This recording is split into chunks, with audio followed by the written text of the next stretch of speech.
So it's decision time. Who are you backing in this year's Melbourne Cup? Well, since 1993, there have been 7 internationally trained winners of the race.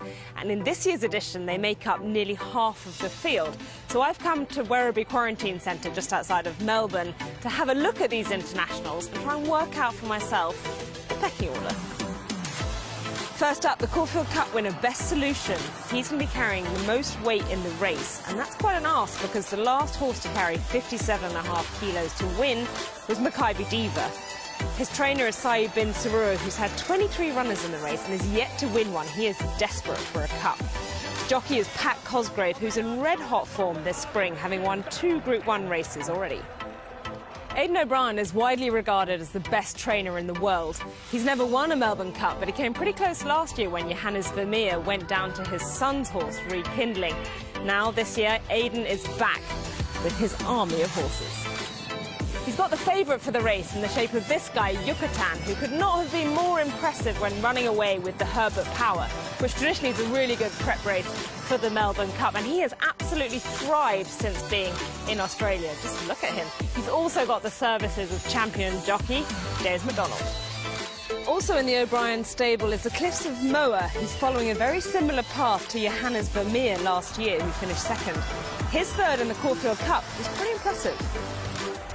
He's got another great chance with Rostropovich, a young horse with plenty of ability and only carrying 51 kilos.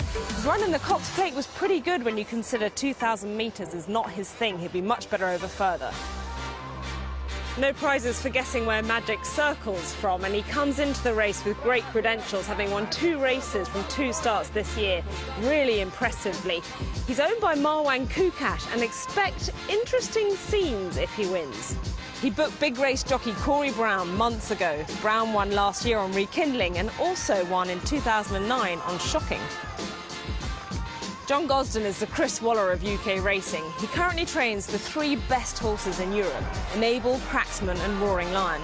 And he's brought Muntaha to Melbourne for a shot at the Melbourne Cup.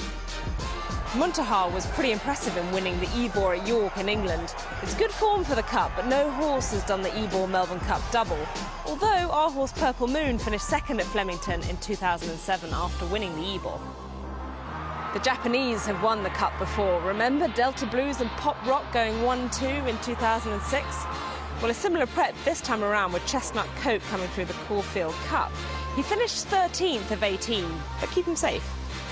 Marmello here's got to be considered a great chance, and Tom tells me that himself.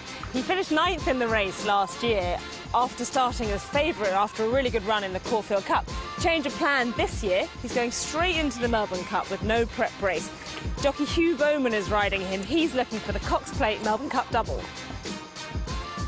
Godolphin is the most powerful stable in the world, but they're still chasing their first Cup success. Cross Counter's trained by Charlie Appleby, and he's lightly raced and he's got a really good lightweight in the race. However, he did cut his leg in training and missed some work. 2-time Cup-winning jockey Karen McAvoy takes the ride.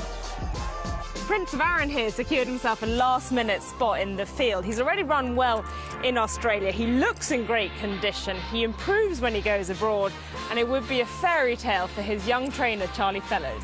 It's been so good getting to know all the international horses here at Werribee, and I really do think that this year they hold the key. Now, we know last year a lightweight horse won it in Rekindling, so I'm going to go along that theme and stick with Rostropovich.